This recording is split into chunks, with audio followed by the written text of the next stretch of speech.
네, 한국음악응용학회 2021 온라인 학술대회에 참가하신 우리 학교의 회원 여러분, 그리고 발제를 맡아주신 외부 전문가분들, 그리고 일반 관객 여러분, 안녕하십니까? 청명한 가을 날씨가 펼쳐지고 있는 이 시절에 한국음악응용학회 학술대회를 개최할 수 있게 되어서 매우 기쁘게 생각합니다. 또한 다행스럽게도 이달 초부터 우리 정부의 코로나 대응이 단계적 일상 회복으로 전환됨에 따라서 그동안 하지 못한 여러 사회적 활동들이 서서히 재개되고 또 앞으로 우리 사회가 예전의 활력을 되찾을 수 있을 것이라 기대를 하고 있습니다. 학술대회 역시 예전처럼 반가운 분들과 서로 얼굴을 맞대고 또 열띠게 토론하는 장면을 보고 싶습니다만 아직은 조심스러운 상황이라 올해까지는 비대면으로 유튜브를 활용한 온라인 학술대회를 개최하게 되었습니다. 우리 사회가 미정유의 코로나 사태를 지난 2년간 겪으면서 우리 모두 많은 생각과 경험을 하게 되었습니다. 음악 분야를 포함해서 공연예술 분야 전체가 엄청난 피해를 보기도 했습니다. 코로나 이전을 그리워하면서 일상의 소중함과 아울러 비대면 일상의 명과 암을 크게 깨닫는 계기가 되었음을 부정할 수가 없습니다. 이제 다시 예전에 평범했던 일상으로 돌아가려는 노력을 시작을 했습니다. 그러나 그 귀환의 종착지가 예전과 똑같지 않을 수도 있다는 사실을 우리 모두 직감하고 있습니다. 그렇습니다. 우리는 이미 비대면 일상의 불편함과 아울러 역설적이게도 비대면의 유익함조차 이미 느끼고 말았습니다. 그래서 앞으로 우리가 맞닥뜨릴 새로운 시대가 예전의 노멀이 아니라 뉴 노멀 시대가 될 것임을 예견할 수밖에 없습니다. 이번 정기학술대회 주제를 뉴 노멀 시대 음악 문화의 방향으로 잡게 된 것도 이런 배경을 근저에 깔고 있습니다. 이러한 시대적 변화를 음악 문화의 현장에서 가장 민감하게 느끼고 있는 지역의 전문가 세 분을 이번 학술대회에 어렵게 모셨습니다. 원향미 박사님은 부산문화재단에서 예술지원정책 실무책임자로서 지역 예술 지원의 새로운 방향성을 모색해 주실 것으로 기대합니다. 그리고 두 번째 발제를 맡아주실 서성우 영화의 전당 공연예술 팀장님은 위드 코로나 시대 공연장의 새로운 운영 방향에 대해서 논해 주실 것으로 기대를 하고요. 끝으로 사회적 기업 주식회사 툴뮤직 정은현 대표님께서는 음악과 관련한 취업 시장의 변화에 대해서 유익한 정보를 주실 것으로 예상합니다. 바쁘신 중에 발제를 기꺼이 맡아주신 세 분에게 미리 감사의 말씀을 드리겠습니다. 그리고 이번 학술대회가 실시간으로 진행되는 것이 아니라서 토론자를 별도로 모시기가 어려웠다는 점 아쉽지만 양해 부탁드리겠습니다. 끝으로 이번 학술대회를 위해 애써주신 우리 학회 윤성원 박사님, 그리고 박진홍 박사님을 비롯한 관계자 여러분에게도 진심으로 감사의 말씀을 드립니다. 아울러 본 학술대회를 시청해 주시는 유튜브 가상의 객석 여러분들에게도 감사의 말씀을 전합니다. 뉴노멀 시대 모두 행복하시길 바랍니다. 감사합니다.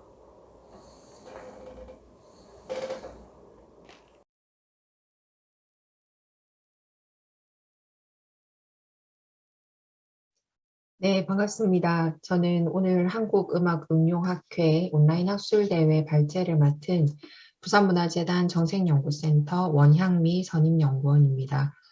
저는 오늘 뉴노멀 시대 예술 지원 정책 전환의 방향성에 대하여라는 주제로 발표 진행하도록 하겠습니다. 네, 제가 이 주제로 발표를 진행하게 된 문제의식에 대해서 먼저 좀 공유를 드리고자 합니다. 저희가 이제 코로나19로 인해서 예술계가 많은 위기를 처했고 또 그 위기에 대응하기 위해서 일시적이고 긴급한 어떤 지원 정책들이 많이 만들어졌습니다. 그것은 꼭 이제 한국뿐만이 아니라 전 세계 같은 동향이라고 볼 수 있습니다. 2년 동안 이러한 위기들을 극복하기 위한 긴급 지원 중심으로 편성이 된 것이 지금까지의 예술 지원 정책이었다면 이제는 일상적인 거리두기나 바이러스와 공존과 같은 위드 코로나 시대로 전환이 되었습니다. 그렇기 때문에 이 상황에 맞는 새로운 국면의 예술 지원 정책이 전환되어야 하는 계기가 이제 마련이 되었고 또 어떻게 전환이 되어야 하는가에 대한 문제의식에서 오늘의 발표를 시작하고자 합니다. 오늘 발표에서는 코로나19에 대비한 예술 지원 정책의 국내외 동향을 살펴보고 2021년 상반기에 부산문화재단 정책연구센터에서 실시한 부산예술인 실태조사 중에 코로나19로 인한 부산 지역 예술인들의 활동 변화 영상에 대한 부분들을 설명을 드리겠습니다. 그리고 이 모든 결과들을 종합해서 뉴노멀 시대의 예술 지원 정책의 방향성은 어떻게 달라져야 하는지 함께 고민을 나누고자 합니다. 첫 번째로 코로나19 대비 긴급 예술 지원 정책의 국내외 동향을 말씀드리겠습니다. 먼저 해외 동향입니다. 유네스코의 위기에 직면한 예술이라는 보고서를 참조해서 말씀을 드리겠습니다. 유네스코에서는 2020년부터 리질리아트라는 캠페인을 전개를 했습니다. 회복 탄력성이라는 리질리언스와 아트를 결합한 단어인데요. 문화 창의 분야가 코로나19를 어떻게 지혜롭게 잘 벗어낼 수 있을 것인지를 전 세계 예술가들 또 문화 전문가들과 함께 공론화의 장을 만들어서 수많은 경험들을 수집을 했습니다. 한국에서도 이와 관련한 포럼이 진행이 된 적이 있습니다. 그 수많은 결과들을 가지고 문화 창의 분야 회복 탄력성을 위한 정책 지침서인 위기에 직면한 문화라는 보고서를 만들었는데요. 크게 세 가지 목표로 직접 지원, 문화 창의 산업 분야 원조, 문화 창의 산업 경쟁력 강화 등의 목표를 가지고 전 세계에서 코로나19와 관련한 지원 사업들을 사례들을 소개하고 있습니다. 먼저 첫 번째로 예술인과 문화 전문가에 대한 직접 지원입니다. 사회복지수당을 지급을 하기도 했고요. 또 작품을 주문해서 구입하거나 또 소득 손실에 대한 보상을 하기도 했고 또 예술인과 예술단체들의 역량 개발을 위한 프로그램들을 운영을 하였습니다. 한국에서는 예술인 고용보험 제도가 개선이 되면서 예술인들과 같은 프리랜서들도 고용보험의 혜택을 받기 시작했고요. 독일 같은 경우에는 예술품 구입 예산을 확대하기도 했고 또 호주에서는 창조적 연결이라는 주제의 문화예술 분야 웹 세미나를 지속해서 개최하기도 하였습니다. 두 번째는 문화창의 산업 분야에 대한 원조입니다. 지원금, 수당을 조기 지급해서 예술 활동에 도움이 될 수 있도록 했고요.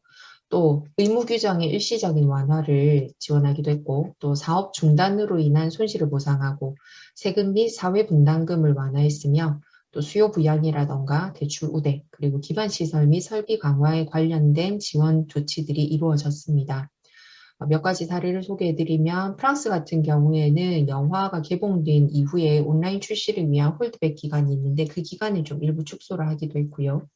네덜란드에서는 티켓을 미리 구매를 해서 예술 활동에 대한 손실 보상을 지원을 했습니다. 그리고 뉴질랜드에서는 학교에서 예술인들이 활동을 할 수 있도록 예술인들이 학교를 기반으로 활동을 할 수 있도록 학교에서의 창의 프로그램을 운영하기도 했습니다. 독일에서도 문화기관 그리고 공간에 대한 방역 조치라던가 또 온라인 매표, 환기 시스템을 현대화하는 조치들을 취했습니다. 그리고 문화창의 산업에 대한 경쟁력 강화 조치로는 수요 평가, 타당성 조사들이 이루어졌고 새로운 형태의 비즈니스 모델을 개발하는 것에 대한 지원, 그리고 자국 콘텐츠에 대한 진흥, 외국 투자자를 위한 세제 혜택 등이 이루어졌습니다.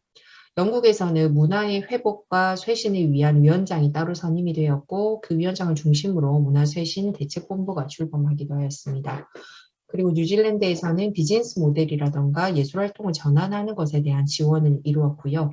이집트에서는 자국 문화예술을 홍보하는 유튜브 페이지를 개설하기도 했습니다. 그리고 호주에서는 영화 로케이션 제작에 대한 다양한 혜택을 지원을 하였습니다. 국내의 사례를 살펴보겠습니다. 국내에서도 코로나19 확산 대비한 여러 가지 지원 사업들이 있었습니다. 크게 공공재정을 지원을 하기도 했고 또 고용 지원, 그리고 행정 절차 완화, 역량 강화 등의 구조 변화를 위한 정책들이 함께 추진이 되었습니다. 먼저 공공재정 지원에서는 문화예술 부분의 보조금과 교부금을 활용을 많이 했습니다. 그래서 공연예술 창작 활성화도 있기도 했고 민간 소극장을 긴급 지원한다거나 전시공간 긴급 지원 등이 이루어졌습니다. 개별 예술인들에게는 창작 준비금이나 사회보험료 지원 등이 이루어졌고요. 그 외에도 손해보전이라던가 융자 보증 조치가 이루어졌고 투자를 유인하기 위한 방안들도 모색이 되었습니다. 두 번째 고용 지원에서는 잘 아시다시피 공공미술 프로젝트를 통해서 각 기초지자체의 시각예술가들이 커뮤니티 아트 프로젝트들을 운영을 하기도 하였고요. 공연예술 분야에서도 인력 지원 사업이 현재 진행 중에 있습니다. 그리고 실업 혜택을 하기 위해서 예술인 고용보험 제도를 도입하기도 했고 또 지불 연기 행정 절차 완화 차원에서는 예술 강사 지원 사업에서 코로나로 인해서 수업이 시작되지 않았지만 일부 강사비를 선지급하는 사례가 있기도 했습니다. 그리고 심사 절차들의 완화를 통해서 절차적인 유연성을 확보하기 위해 노력했습니다. 그리고 구조적인 변화 정책 차원에서는 교육훈련, 고용 차원의 조치들이 이루어졌고요. 또 코로나19 예술 포럼이나 피해 현황 조사와 같은 예술 영역의 중요성을 계속 환기하고 주창하는 노력들이 이루어졌습니다. 특히 코로나19와 관련된 여러 가지 지원 정보들을 한눈에 파악할 수 있는 온라인 통합 플랫폼 아트누리를 운영하기도 했습니다. 그리고 공연 실황 생중계와 같은 디지털화 작업들도 같이 이루어졌고요. 또 오프라인이 온라인으로 전환이 되면서 온라인 수업을 지원하는 콘텐츠를 제공한다거나 저작권과 관련된 제도 개선 등의 추진 등이 이루어졌습니다. 지역 차원에서도 지자체와 재단 등에서 다양한 긴급 지원들이 이루어졌습니다. 먼저 문화예술 분야 종사자들의 피해 접수를 했고요. 그리고 저희 부산문화재단에서도 진행을 했습니다만 예술인 긴급 생계 지원금 등의 긴급 자금 용도의 현금 지원이나 인건비성 지원이 있었고 대관료 감면, 융자 지원 등이 이루어졌었습니다. 그리고 예술활동이 중단이 된 그 기간 동안 예술가들이 할 수 있는 다양한 공모 사업들을 좀 세팅을 했는데요. 코로나에 대처하는 예술가들의 아이디어 공모 실행, 그래서 새로운 아이디어들에 대한 어떤 지원금이라던가 이런 부분들이 있었고, 또 그간 진행되었었던 본인들 또 단체의 예술활동에 대한 아카이빙 지원도 있었습니다. 그리고 오프라인 공연의 온라인 콘텐츠 제작 지원이라던가 지역 작가의 작품을 구입해서 수요처에 대여하는 지원 사업들도 있었습니다. 그리고 예술인의 피해 최소화를 행정적으로 지원을 했습니다. 그래서 예술 지원 사업의 심의 일정을 단축해서 지원금을 우선 지급을 한다거나 사업 기한을 연장하거나 사업 형식을 전환하는 것을 허용하고 또 사업 포기 신청의 기준도 좀 완화를 했습니다. 특히 코로나로 인해서 사업을 포기했던 예술인들이 그간 준비했었던 내용들에 대한 비용 보상도 일부 이루어졌었고 또 기타 지원으로는 공공 일자리 부문의 예술인들이 예술 활동으로 취업할 수 있는 기회 등을 제공하기도 하였습니다. 종합해보면 코로나19와 대비한 지원 사업의 주요 특징은 기본소득 개념의 생활, 창작 자금 지원 등이 이루어졌고 또 연구, 아카이빙 사업 등이 확대가 되었습니다. 그리고 그간 지원 사업 등에 필요한 행정 절차들이 간소화되기도 했고요.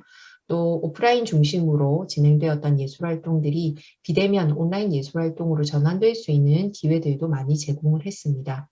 결과적으로 이 코로나 시기 예술인들의 생활과 활동에 대한 여건을 보장하고 또 새로운 도전을 할 수 있는 새로운 예술 활동의 기회를 제공하고자 지원 사업들이 이루어졌다라고 볼 수 있겠습니다.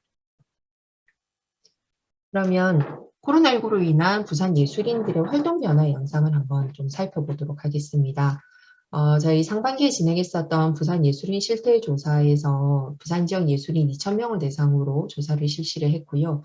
코로나19와 관련해서는 4가지 질문을 저희가 제시를 했습니다. 그래서 코로나19 확산으로 인한 예술활동의 변화 유형, 코로나19 관련한 예술인 긴급 생계 지원 사업에 대한 만족도, 그리고 비대면 온라인 예술 창작, 유통 활동에 대한 경험과 앞으로의 의향, 그리고 코로나19 확산 등 위기 상황에 대비한 예술인 지원 정책 제안 등을 저희가 여쭤보았습니다. 먼저 첫 번째로 코로나19 확산으로 인한 예술 활동의 변화 유형을 저희가 여쭤보았습니다. 응답자의 62.4%가 예술 활동 수입 감소를 말씀을 해주셨고, 두 번째로 관객 예술인의 소통 기회 단절, 그리고 창작 활동 의욕 감소, 그 외에 창작 발표 공간 폐쇄라던가 활동이 중단이 되었다거나 대관 계약 취소 등이 답을 해주셨습니다. 전체 응답자의 6.4% 정도가 큰 변화는 없었다라고 응답을 해주셨을 만큼 전체 응답자들이 대부분의 응답자들이 예술활동에 코로나로 인한 직간접적인 영향을 받았다라고 파악할 수 있었습니다. 그리고 음악, 무용, 연극 분야의 실현 직종에 종사하는 예술인분들이 타 장르에 비해서 코로나로 인한 피해 그리고 변화 등이 높게 나타났습니다. 그리고 30대 이하도 타 연령에 비해서 코로나19 확산으로 인한 변화 영향이 크게 나타났습니다. 두 번째로 코로나19 관련한 부산 문화예술인 긴급 생계지원 수급에 대한 만족도를 저희가 여쭤보았습니다. 응답자의 65.6%가 긴급 생계지원의 수급을 받으셨고 응답자의 59.6%가 만족하셨다라고 대답을 해주셨습니다. 장르별로는 국악과 사진 분야의 불만족 비율이 다소 높았고요. 무용, 영화, 연예 분야는 만족하는 평가 비율이 상대적으로 높았습니다. 그리고 연령대가 높을수록 생계지원 사업에 대한 규모라던가 절차라던가 과정 등에 대한 불만족 응답이 높게 나타났습니다. 세 번째는 비대면 온라인 예술 창작 유통 활동에 대한 경험을 여쭤봤고 향후 기회가 된다면 비대면 온라인 예술 창작 유통 활동을 하실 것인지 의향을 여쭤보았습니다. 응답자의 44.7%가 비대면 온라인 예술 창작 유통 활동을 해보신 적이 있다라고 응답을 해주셨고요.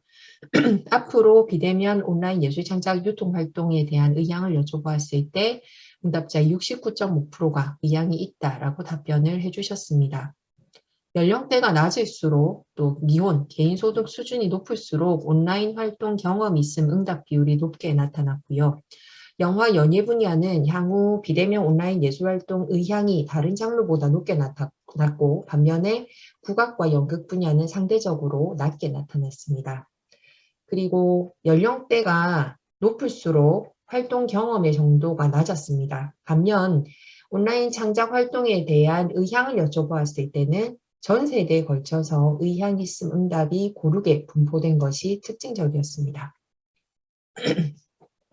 그리고 마지막으로 코로나19 확산 등 위기 상황에 대비한 예술인 지원 정책 제안을 여쭤보았습니다. 응답자의 47.1%가 기본소득 개념의 규칙적 예술활동 수당 지급을 가장 많이 응답을 해주셨고요. 두 번째로 세제 혜택이나 인건비 지원 등의 예술단체 및 공간 운영 지원을 말씀해 주셨습니다. 세 번째로 중단 없는 예술 창작 발표 기회 제공, 그리고 새로운 예술 창작 도전을 위한 기술 지원, 교육 시행 등을 답을 해주셨습니다.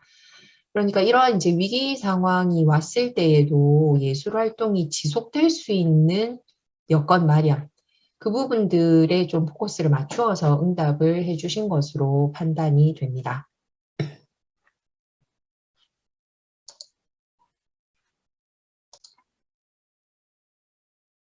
앞서 코로나19 확산으로 인한 부산 지역 예술인들의 활동 변화 양상들을 종합을 해보면 수익 감소라던가 소통 기회 단절, 의욕 감소를 응답을 해주셨고 또 코로나19로 인한 비대면 온라인 예술 창작 활동에 대해서는 한번 그 활동을 해보고 싶다라는 의향을 높게 답변을 해주셨습니다. 그리고 앞으로 이러한 위기 상황들이 닥쳤을 때 어떠한 예술 정책이 필요한가에 대해서는 규칙적인 예술활동 수당 지급이나 중단 없는 예술 창작 발표 기회 제공 등으로 지속 가능한 예술활동이 이루어질 수 있는 기회의 보장에 대한 응답을 많이 해주셨습니다. 결과적으로 상황이 변화하였을 때, 꼭 위기 상황이 아니더라도 여러 가지 상황이 변화하였을 때 예술인들이 끊임없이 창작 활동을 지속할 수 있는 활동 회복력을 어떻게 지원할 것인가가 앞으로의 예술 지원 정책에 있어서 중요한 방향성이 아닐까라는 생각이 듭니다. 마지막입니다. 이제 뉴노멀 시대의 예술 지원 정책의 방향은 어떠한 지점들을 고려해야 되는지 총 한 3가지로 제가 요약을 해보았습니다. 첫 번째는 예술 창작 지원에서 그간 예술 창작 지원 중심의 어떤 지원 정책이었다면 이제는 예술인들의 창작권 보장이라는 방향성으로 지원 정책이 변화해야 된다라고 생각합니다. 결과 중심의 예술 창작 지원이 그간의 주를 이루었으나 실제적으로 결과물 생산에 대한 기회들이 사회적인 상황으로 인해서 중단이 되었을 때 사실은 이러한 예술 지원이나 예술 활동들이 이어져 나갈 수가 없는 상황을 저희가 직접 학습을 한 것이지요. 그렇기 때문에 앞으로는 예술을 계속 지속할 수 있는 과정들 중심으로 창작 환경을 어떻게 조성할 것인지가 조성할 것인지에 조금 더 집중을 해야 하지 않을까라는 생각이 듭니다. 또한 최근 예술인 권리보장법이 통과가 되면서 예술인들의 활동에 대한 보장의 강화가 앞으로 더 진행이 될 예정입니다. 그렇기 때문에 이제 예술 지원이라는 것이 수월성 중심의 작품 중심의 특정한 어떤 지원이었다면 이제는 보편적인 예술인들의 창작권 보장으로 예술 지원 정책이 달라져야 한다고 생각합니다. 그리고 과거에도 늘 문제점으로 제기가 되어 왔으나 작품이 생산된 이후에 제대로 유통이 되지 않거나 또는 지역사회에서 회자되지 않는 그런 문제점들을 극복하기 위해서 유통, 매개 차원으로 정책 지원의 영역들이 확장이 되어야 할 필요가 있다라고 말씀드릴 수가 있겠습니다. 두 번째로는 예술인의 활동 회복력을 키우는 구조를 마련해야 될 것 같습니다. 이번에 코로나19로 인해서 우리가 일상적으로 해왔던 기존의 오프라인 중심의 예술활동이 온라인으로 전환이 되었을 때 그것에 발빠르게 적응하고 또 대응하기 위한 준비나 이러한 자세들이 만들어져야 할 텐데요. 그러한 태도들이 만들어지기 위해서는 평소에 일상적으로 새로운 창작이라던가 실험에 대한 기회들이 제공이 되어야 하고 또 예술인들이 본인의 창작 역량들을 키울 수 있는 사업들, 제도들, 그리고 예술인들끼리 함께 만나서 서로의 집단지성으로 여러 가지 새로운 활동들을 모색할 수 있는 자율연구 기반이라던가 이런 것들이 상시적으로 마련될 수 있는 지원 정책이 필요하다는 생각이 듭니다. 그리고 최근 코로나19로 인해서 온라인 방향으로의 그 강조도 있었지만 또 공간적 차원에서는 우리가 멀 지역까지 가지 않고 걸어서 갈 수 있는 근거리 생활권 주변에 대한 문화 소비의 강조가 많았습니다. 그렇기 때문에 우리 지역 예술인들에게도 지역 예술인들과 지역 사회와의 연결성을 계속 강화시킬 수 있는 정책들이 나옴으로써 사회적 위기가 일어난다 하더라도 일상적으로 지역에서 뿌리 내리면서 예술 활동을 할 수 있도록 지원들이 이루어져야 한다라고 생각이 됩니다. 그리고 마지막으로 동반자로서의 예술 향유자 개발을 말씀드리고 싶은데요. 그간 이제 코로나19로 인한 여러 가지 긴급 지원 사업들이 이루어졌습니다. 그 부분들이 대부분 예술가, 예술인, 그러니까 생산자 중심의 어떤 지원 정책이었다면 우리 관객층 또는 시민들 그런 예술 수요층에 대한 어떤 지원 정책들은 다소 부족했던 것이 아닐까라는 반성이 됩니다. 그래서 예술 향유라는 것은 한 번이 중단이 되고 한 1, 2년 정도 이 기간들이 지속이 되게 되면 다시 예술 향유의 어떤 일상으로 돌아갈 수 있는 그 노력들이 몇 배 이상 든다라고 생각이 됩니다.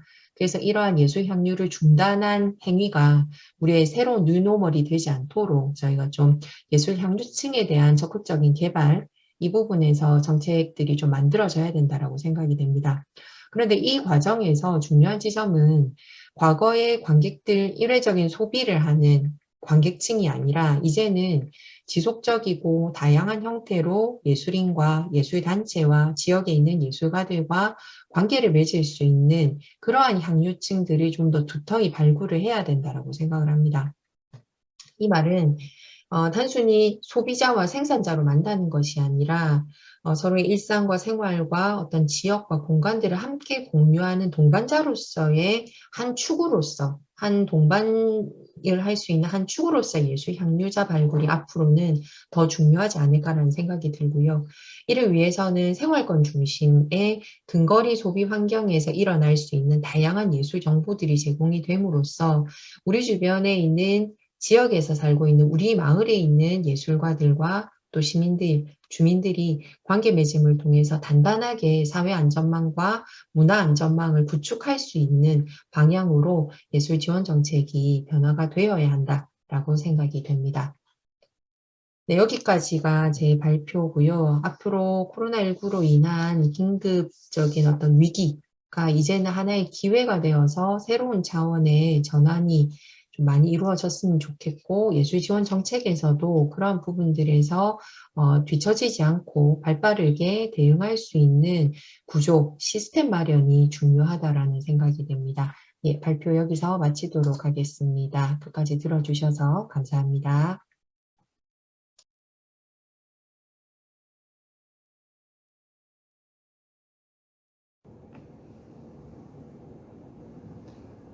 네, 반갑습니다. 오늘 여러분하고 같이 이렇게 영상으로 만나고 있는 영화의 전당 예술경영 본부장으로 있는 서승우라고 합니다. 다시 한번 반갑습니다. 네, 제가 이게 영상 녹화를 진행 중인데요. 이렇게 마이크를 들고 있습니다. 목소리가 잘 들리지 않을 것 같아서 저희 영화의 전당 강의실을 이용해서 여러분을 이렇게 만납니다. 오늘 여러분들하고 같이 얘기를 나눌 주제가 위드 코로나 시대 공공공연장 역할과 운영 방향에 대한 이야기입니다. 개인적으로 이제 영화의 전당을 포함해서 부산문화회관, 김해문화의 전당, 창원에 있는 성산 아트홀 등에서 근무한 경력이 있습니다. 물론 그 경험들이 현재 부산 지역에서 운영되고 있는 많은 공공공연장에 어떤 좋은 선영향을 미칠 수 있었으면 좋겠고, 그 역할 중에 하나가 이제 이런 자리를 통해서 앞으로 어떻게 운영하면 좋을지에 대한 의견을 또 교감하고 공감하도록 하겠습니다. 공인예술에 대한 특징, 공인예술은 어떻다, 이런 얘기들을 많이 듣기도 하고 또 많이 하기도 합니다. 저는 개인적으로 물론 여러 가지 중에 무대는 특히 공연장은 무대 공인예술을 담는 그릇이고 그것이 실제로는 생산과 소비가 동시에 일어나고 이루어지고 있는 그 순간만 또 존재하는 휘발성의 어떤 상품이고 존재이고 그렇기 때문에 라이브로 현장성이 중요하다. 그럼에도 불구하고 현장에서 만나는 그 배우와 무대 위의 연주자와 관객이 만나는 그 어떤 그 시간대의 어떤 그 긴밀한 상호작용이 좋은 작품을 만들 수 있고 그러한 것이 공인예술은 반드시 필요하다고 생각하는 사람 중에 한 명입니다. 그렇지만 코로나19를 통해서 우리가 경험을 실제 하셨지만 이제는 공연의 제작 방식이나 공연의 유통 방식이 공연장이 아니고 이렇게 이제 저와 만나는 것처럼 영상을 통해서도 만날 수 있고 또 만나야 되는 일이 앞으로 왕왕 자주 있어야 될 것 같습니다. 그러다 보니까 이것을 제작하고 이것을 공급하고 유통하는 공공공연장에서도 어떻게 준비를 하는 것이 바람직한지 얘기를 나눈 참인데요. 여기 보셔서 같이 한번 좀 이렇게 원고를 중심으로 저도 보기도 하고 또 이렇게 기억나는 것은 이렇게 화면을 통해 같이 보면서 말씀을 드리도록 하겠습니다. 어쨌든 코로나19가 정치적, 경제, 사회, 문화 다방면에 많은 변화를 요구했고 변화가 되었고 또 그렇게 되고 있습니다. 특히나 현장성, 그리고 대면을 중요시하는 공연 예술의 경우가 그렇지 못하게 되니까 더 큰 피해를 입고 더 큰 재앙 수준의 어떤 손해를 피해를 보지 않았나 싶습니다. 그래서 이제 그 코로나 시대를 지나고 위드 코로나 시대에 어떻게 지속 가능한 공연 예술을 만날 수 있고 그러기 위한 그 공연을 담는 그릇을 운영하는 공원 공연장에서 어떻게 운영하는 것이 바람직한가를 한번 살펴보도록 하겠습니다. 먼저 아무래도 이렇게 공원 공연장의 역할과 그 어떤 미션과 비전이라고 대응되는 그 상황을 먼저 말씀을 드려야 될 것 같습니다. 공원 공연장은 이름은 그렇게 통일을 했고요. 문예관으로 주로 많이 불리해지고 있습니다. 80년대 이후에 지역 지자체가 출범을 하면서 각 지역의 문화 향유권 신장을 위한 목표로 또는 지자체장들의 어떤 인기를 끌기 위한 목표로 공연장이 문예관이 지어지기 시작했습니다. 처음에는 광역단체, 부산시나 대구 그리고 인천 같은 광역시를 중심으로 지어지다가 90년대가 넘어가면서 소도시가 또 지었기 시작했죠. 그렇게 짓다 보니 전국에 지금 2019년 12월 기준으로 운영 중인 문예관입니다. 문예관이 254개. 중앙정부나 지자체에서 또 지역에 짓고 운영 중인 것이 예를 들면 국립 부산구학원 같은 것이 12군데가 있고요. 그리고 부산문화회관 같은 곳이 198개가 있습니다. 이를 합치면 모두 461개가 전국의 공공공연장이라는 이름으로 운영이 되고 있습니다. 부산을 보면 부산의 16개 구군 중에 지금 위에 거론된 영도, 동래, 북구, 해운대, 사하, 금정구가 국비를 지원받아서 그 구가 운영을 하고 있는 곳이고요. 문예관을 지금 건립해서 운영 중에 있습니다.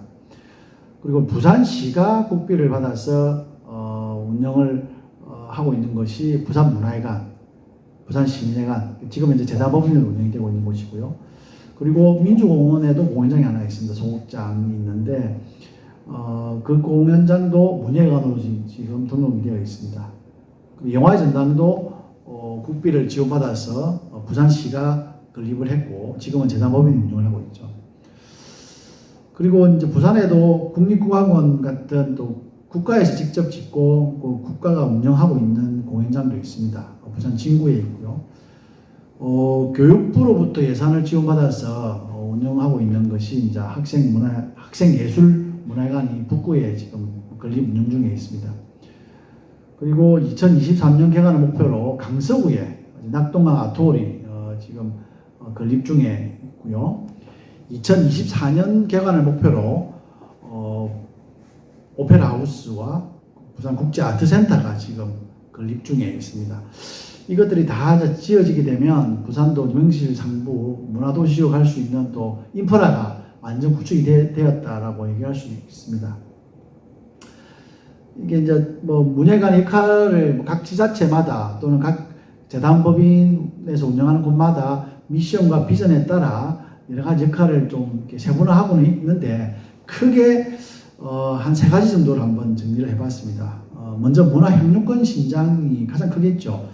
지역민들에게 어떤 자긍심을 줄 수 있는 곳이 이런 문예관 공공공연장의 역할이 아닐까 싶습니다.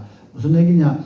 서울 등 대도시에 가서 옛날에는 볼 수 있었던 공연을 거기에 초청이 되었던 거기에서 공연을 하게 되면 지역민들은 쉽게 차비 아껴서 꼭 차비 안 들이고 그거 안 가도 공연을 볼 수 있게 되는 기회가 주어지는 거잖아요. 그럼 얼마나 행복합니까? 그런 어떤 자긍심을 줄 수 있는 역할이 어떤 지역의 공공공연장이 아닌가 싶습니다. 실제로 국내의 유명 작품을 뭐 저 같은 기획자가 먼저 보고 그 중에 좋은 작품, 지역의 시민들이 볼만한 작품을 봤으면 좋겠다는 작품을 가지고 옵니다. 초청비를 주고 또 그 초청비를 주고 홍보를 또 하게 되고 그럼 또 그러면 이제 관람료도 또 책정해서 이제 판매도 하죠. 그런 걸 다 이제 정산을 해보면 지역의 문화 해관 같은 경우에는 수익 창출보다는 아무래도 지역민의 문화 향유권 신장에 어떤 초점이 있기 때문에 비용은 많이 들고 운영비가 많이 들죠. 그러다 보니 들어오는 비용은 얼마 되지 않습니다. 평균적으로 보니까 뭐 18.6, 13.7 뭐 이렇게 나오는데요. 재단법인에서 이제 수익 사업을 목적으로 하는 공연장이 생기면서 뭐 44%까지 올라갔습니다. 그래서 보통의 문예가는 13.7% 정도의 재정 자립도를 가지고 있다. 뭐 이 얘기는 지역의 공공 공연장 문예가는 공공재다 이렇게 이해를 하시는 게 빠를 것 같습니다. 두 번째 역할이 이제 지역 예술가들에게 활동 무대를 제공하는 역할을 합니다. 아주 중요한 역할인 것 같습니다. 지역에 공연장이 있음으로 해서 제대로 갖추어진 뭐 조명, 음향, 무대 기계 등이 잘 갖추어진 공연장에서 예술가들이 그동안 준비하고 연습했던 자기의 기량을 마음껏 발휘하고 그 속에서 지역의 관객을 만날 수 있는 곳이 또 지역의 문예관, 즉 공공공연장이 아닌가 싶습니다. 실제로 지역의 그 공공공연장은 기획과 대관으로 크게 나누어서 이렇게 프로그램을 운영하고 있는데요. 그 비율이 기획이 약 한 30%, 그것도 이제 예산이 제법 있는 곳이 30% 정도에 이르고 나머지 대관이 또 70%죠. 또 그렇지 않은 곳은 기획이 한 15%, 10%도 못 미치는 곳도 있습니다. 그러니까 대부분 다 지역 예술 단체나 지역의 기획자가 그 공연장을 빌려서 공연을 하는 경우가 대부분입니다. 그만큼 대관 공연, 즉 지역 예술가들이 무대에 올리는 기회가 더 많다는 거겠죠.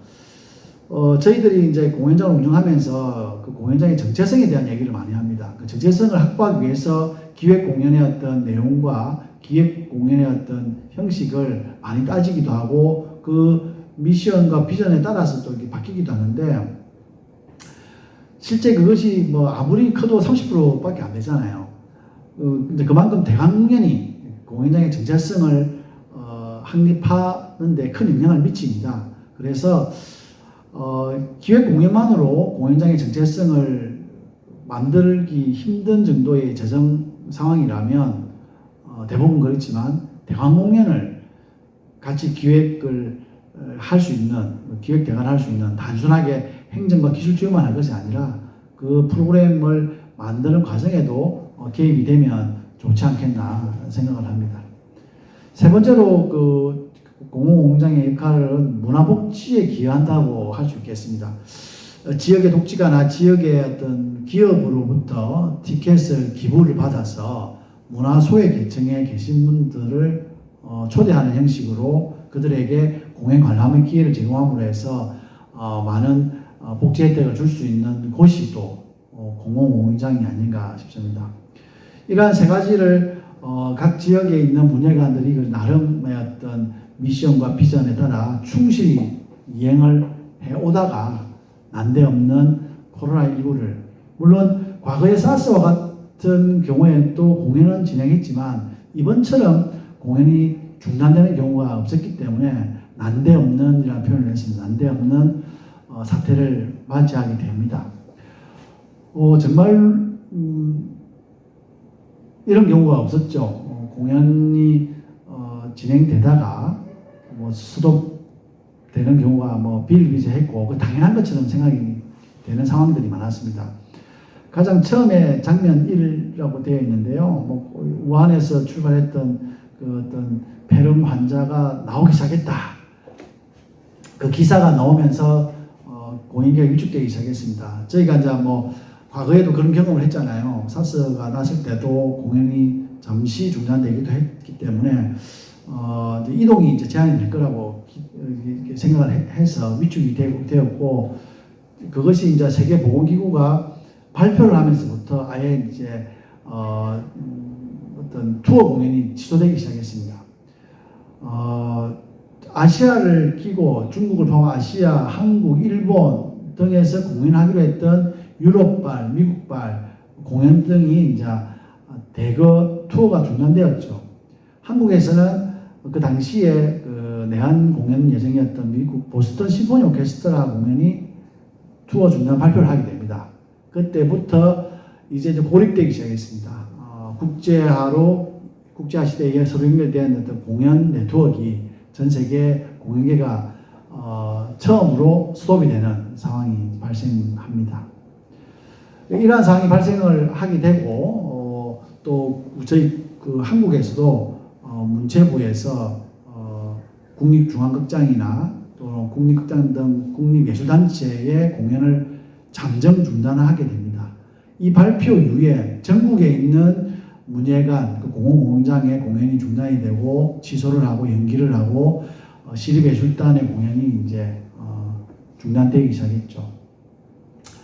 그러면서 이렇게 길어질 줄은 몰랐지만 코로나19가 장기화가 되면서 문을 닫다가 다시 열고 세부 지침, 거리두기 세부 지침이 나오면서 50명이었다가 100명이었다가 2칸 뛰었다가 3칸 뛰었다가 이런 것들이 이제 반복되면서 공연 취소, 연기가 이어집니다. 어떤 경우에는 매진되었는데도 불구하고 뛰어앉기를 할 수밖에 없었기 때문에 공연이 취소되는 또 그런 상황도 발생하게 되었고요. 저희 영화의 전당에서도 손여름 피아니스트 공연의 경우 이미 매진되어 있던 공연이 뛰어앉기를 할 수밖에 없었기 때문에 공연을 누구는 보여주고 누구는 보여줄 수 없고 또 200명은 또 그만큼의 비용이 들기 때문에 50% 판매된 걸로 출연자를 또 이렇게 섭외가 안 되어서 공연을 취소할 수밖에 없었던 경험을 직접 하게 되었습니다. 또 재밌는 것은 이런 저희 영화의 전당이나 부산문화회관, 시민회관 그리고 공공공연장에 대관을 해서 공연을 주로 했던 무용이나 클래식 공연을 할 수가 없잖아요. 폐쇄가 되니까. 그런 반면에 대학로나 또 민간 공연장에서 주로 장기 공연을 했던 뮤지컬은 또 공연이 계속되는 또 그런 형평성의 논란도 생기기 시작했습니다. 또한 대형 뮤지컬의 경우에는 들어간 비용이 워낙 많다 보니까 제작자가 공연을 중단할 수가 없다. 그래서 공연을 계속 하게 되는 그런 일도 있었고요. 이러한 상황의 경험이 좀 부족하다 보니까 정말 국가에서는 소극적으로 대응을 하고 그에 대한 피해를 고스란히 저희 예술가들이 또 공연장에서 입게 됩니다. 대부분의 피해가 사회적 거리두기로 하면서 문화시설이 휴관이 되고 제한적으로 이용하게 하고 공연, 축제 등이 취소되면서 이제 피해가 생기기 시작했죠. 그 피해가 사실 출연료를 받지 못하게 되고 공연이 중단되면서 또 렌탈 예정으로 있던 음향, 조명 등이 그 비용을 받지 못하게 되면서 생기는 거잖아요. 거기에 대한 어떤 대책도 미비했고 또한 그 공연장이나 영화관의 경우에는 고위험 시설이 아니고 그 다중 이용 시설임에도 불구하고 그 정부에서도 사회적 거리두기 단계별 조정 기준이 있고 그에 대한 조치를 내렸음에도 불구하고 탄력적으로 운영하라 했거든. 근데 가장 쉬운 방법은 멈추는 거였습니다. 지자체에서 운영하는 국공립문화시설은 아예 멈추는 것이 무책임하고 또 그것으로 인한 피해는 더 불어날 수밖에 없었죠. 누구 책임감 있는 또는 용감한 공무원이 생길 수가 없었습니다. 왜? 감염자가 생기면 본인이 책임을 져야 되잖아요. 그래서 그 누구도 그걸 또 앞서서 하지도 않았고 그걸 또 욕하지도 못했습니다. 땅만 치고 통곡의 소리만 높아졌을 뿐이죠. 그러한 상황이 이제 이어지고 이제 모든 것이 스톱된 상태였지만 그럼에도 불구하고 공연은 계속해야 된다는 여러 가지 목소리와 현장의 목소리가 합쳐지면서 세종문화회관에서는 2020년 4월 예술가들의 목소리를 듣고 힘자리 콘서트를 또 진행하게 됩니다. 취소된 공연 중에 또 피해 창구로부터 접수된 공연 중에 예술경영지원센터로부터 추천받은 작품을 공모를 받아서 회당 뭐 3천만 원까지 뭐 지원해주는 어떤 지원책을 동원해서 10개의 작품을 배시시 콘서트라는 이름으로 온라인으로 송출하게 되죠. 어쨌든 활동을 할 수 있는 공연을 만들 수 있는 기회가 주어졌기 때문에 많은 예술가들이 박수를 치고 또 그걸 관객들이 봉을 해서 또 행복을 찾는 기회가 되기도 했습니다.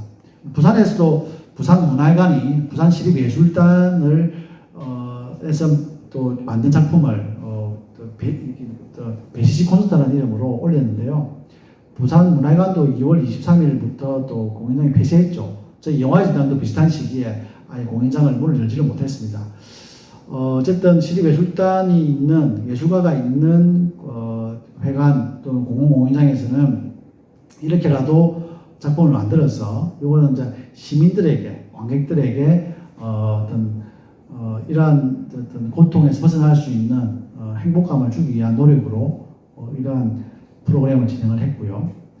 그리고 또 유럽의 한 곳에는 오페라 가수가 또 집에 머물다가 도대체 이래서는 안 되겠다.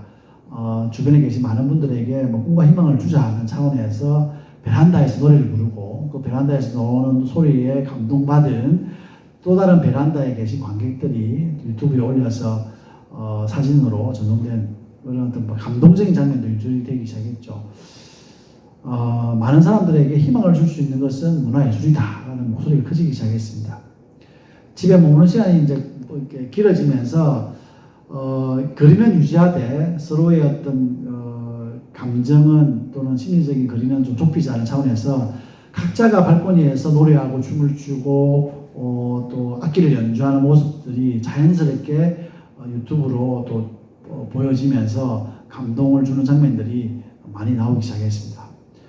한국에서도 또 이렇게 직접 찾아가는 예술단이 찾아가기도 하고 또 예술가가 아파트를 찾아가서 찾아가는 공연을 하죠.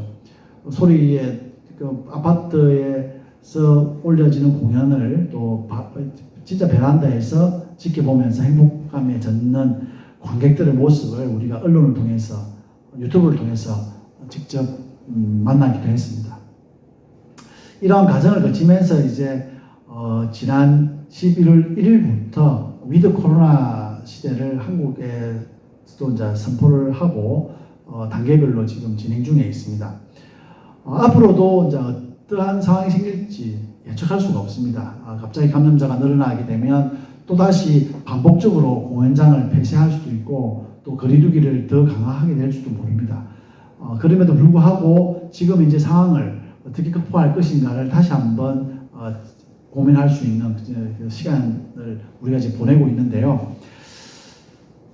위드 코로나 시대 앞으로 이러한 상황이 두 번 다시 만들어지지 않기를 바라겠지만 그러한 것이 또 될 수 있다는 또 불안감이 있잖아요.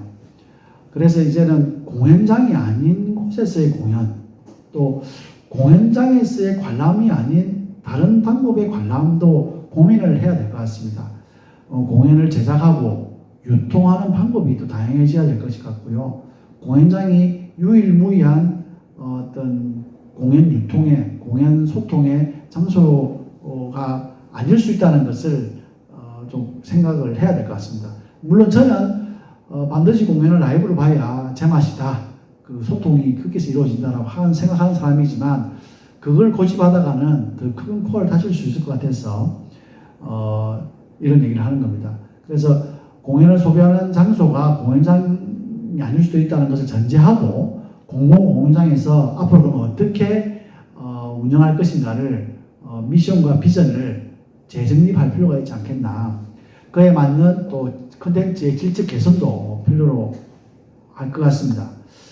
최근에 소비가 굉장히 늘었다고 하죠. 억눌려 있던 어떤 욕망이 분출되면서 다양한 분야의 소비가 늘어났다고 합니다.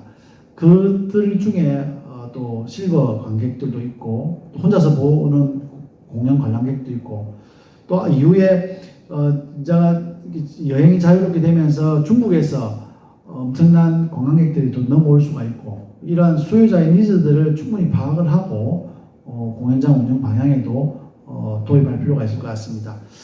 위드 코로나 시대를 대비해서 공공공연장에 꼭 필요한 어떤 것이 무엇인가를 규정, 시설, 프로그램 이렇게 세 개를 나누어서 한번 제안을 해보고자 합니다. 먼저 규정입니다. 아까도 말씀드렸지만은 앞에서도 말씀드렸지만은 대책 없는 방역 지침과 대책 없는 어떤 방안으로 피해를 보지 않도록 위기 대응 매뉴얼을 만들자 하는 것이 또 저희 주장이고 그렇게 좀 움직임도 있습니다. 이미 이제 그렇게 만들어낸 곳도 있고요. 원칙 없는 문화시설 및 문화예술 활동에 대한 방어 정책으로 막연하게 이런 코로나19 종식만을 기다렸던 그 경험을 살려서 피해를 줄일 수 있는 방법으로 경우에 맞는 매뉴얼을 만들어 놓으면 공공공연에서 종사하는 분들이 그 매뉴얼에 따라서 조치를 취하고 그에 따라서 안정을 또 추구하면 되지 않겠나. 그러면 거기에 따른 공연도 이 모든 것이 공연을 진행하면서 유지하면서 지키자는 내용입니다. 그러다 보면 공무원이나 담당자가 매뉴얼을 따를 경우에 불의의 감염자가 생기더라도 면책을 받을 수 있고 그렇게 된다면 적극적으로 공연이 될 수 있는 방안을 고민하지 않겠나 하는 생각에서 매뉴얼이 반드시 필요하다. 또한 활동하는 분야가 다양하고 또 그러기에 맞는 위기 대응 컨트롤 타워가 필요할 것 같습니다. 총괄지휘를 한 군데만 맡겨 놓은 것도 필요하겠지만 어떻게 보면 문화예술 분야는 문체부를 중심으로 해서 유관기관들이 모여서 대책 회의를 하고 그에 따른 현장의 목소리를 즉각 반영한 그런 조치가 만들어지기를 바라는 마음에서 위기 대응 컨트롤 타워가 반드시 필요하다고 생각이 듭니다. 앞으로 시설의 변화가 많이 필요할 것 같습니다. 코로나19를 직접 경험을 하면서 느꼈던 것들이죠. 손소독을 하고 열 체크를 하고 또 그러한 과정에 또 사람을 또 만나야 되고 대면을 해야 되는데 비대면을 또 해야 되는 방법을 고민을 하게 되었는데요. 아마 이제 비대면 운영 시스템이 좀 더 자리 잡고 확산되지 않겠나 싶습니다.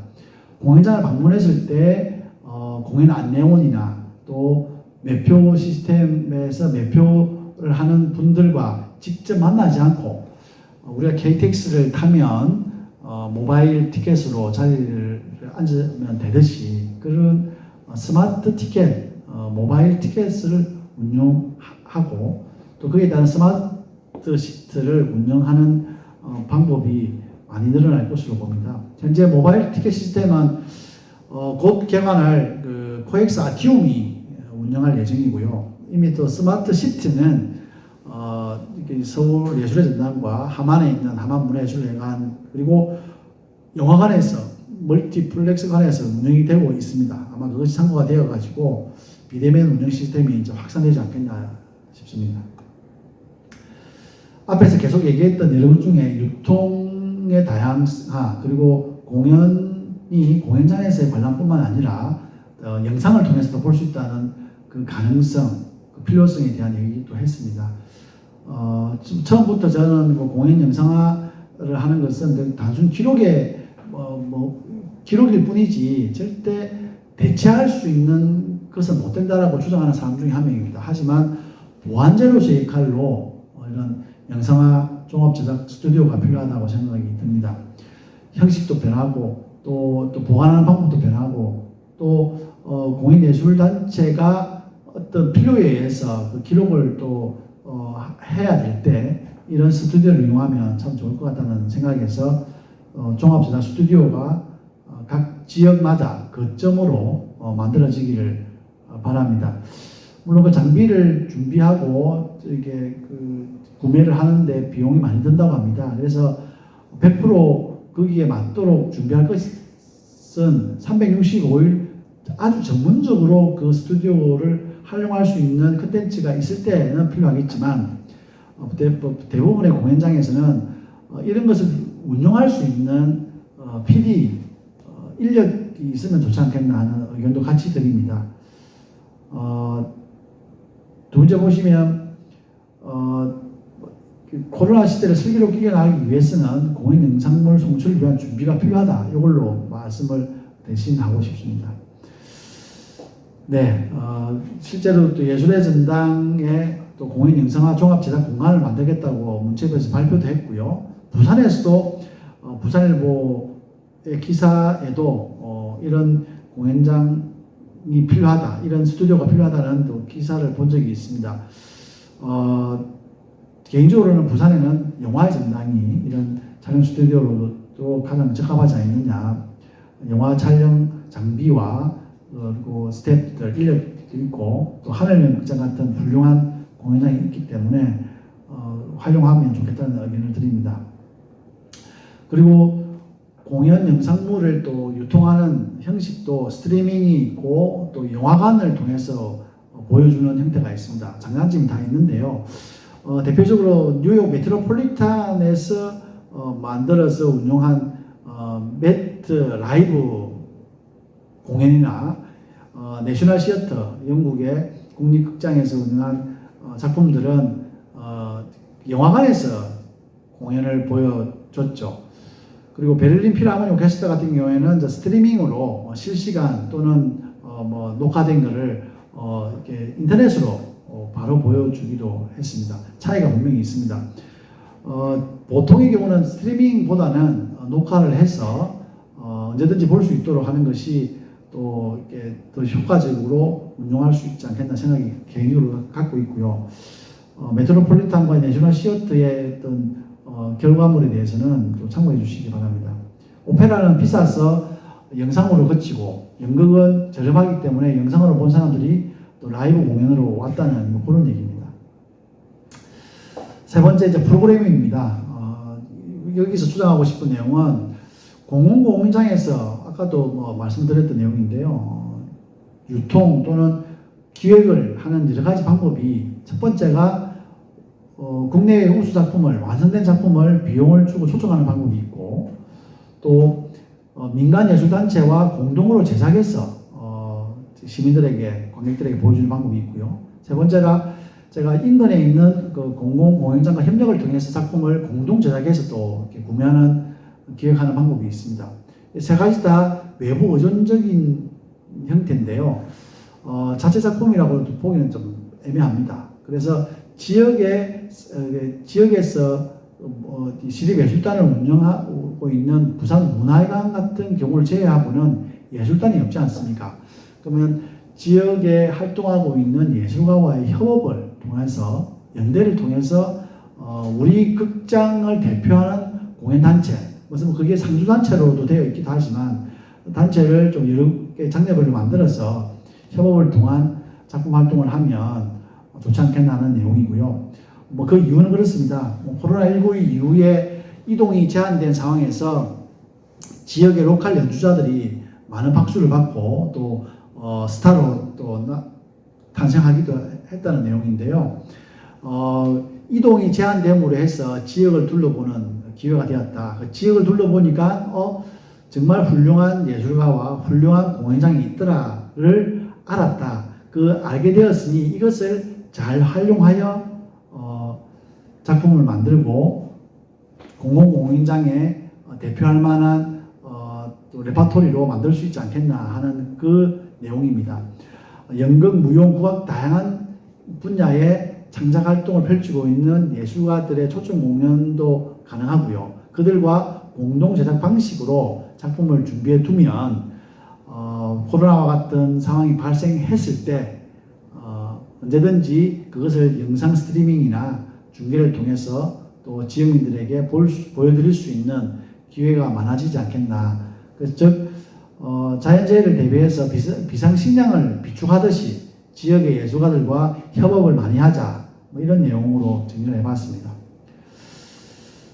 네, 큰 방법이라기보다는 어쨌든 공연 무대의 다양화도 고민을 할 수 있을 것 같습니다. 꼭 공연장에서 공연을 다 보는 건 아니다.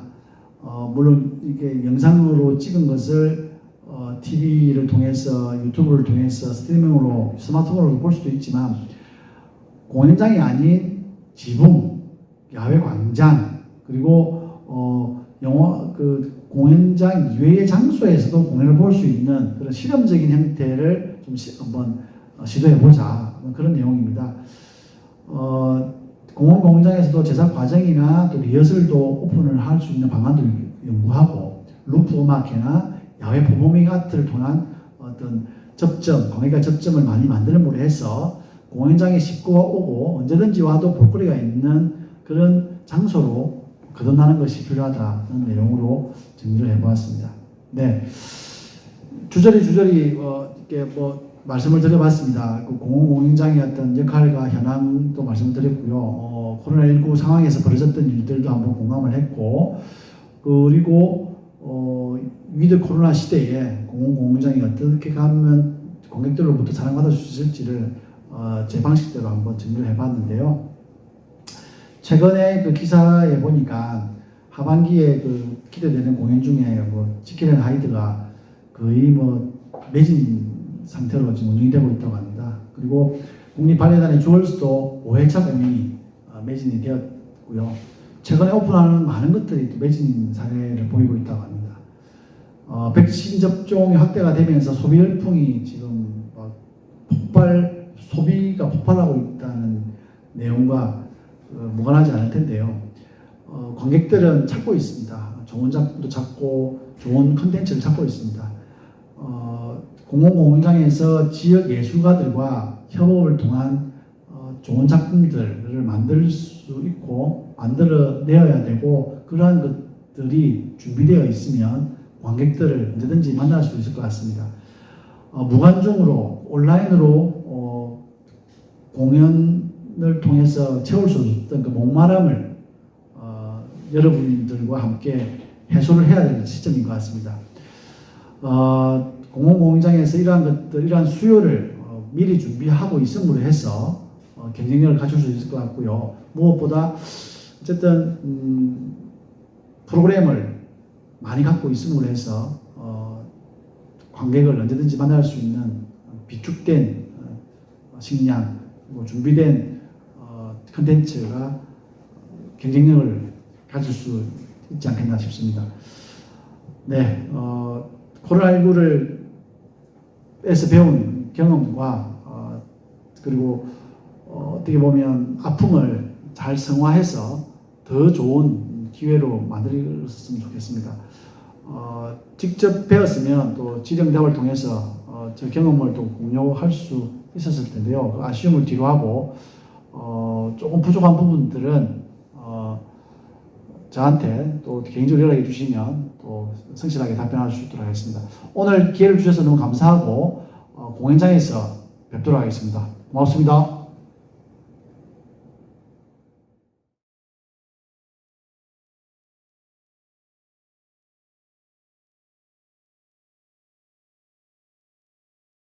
안녕하세요. 반갑습니다. 뉴노멀 시대 음악 취업의 이해에 대해서 발표하게 된 툴뮤직 정은현 대표라고 합니다. 아마 여러분들 저를 처음 보신 분들이 있으시기 때문에 제 소개를 간략하게 드리도록 하겠습니다. 제가 오늘 발표량이 많아서 부득이하게 마인드맵을 활용해서 발표를 할 텐데요. 이 점 양해 부탁드립니다.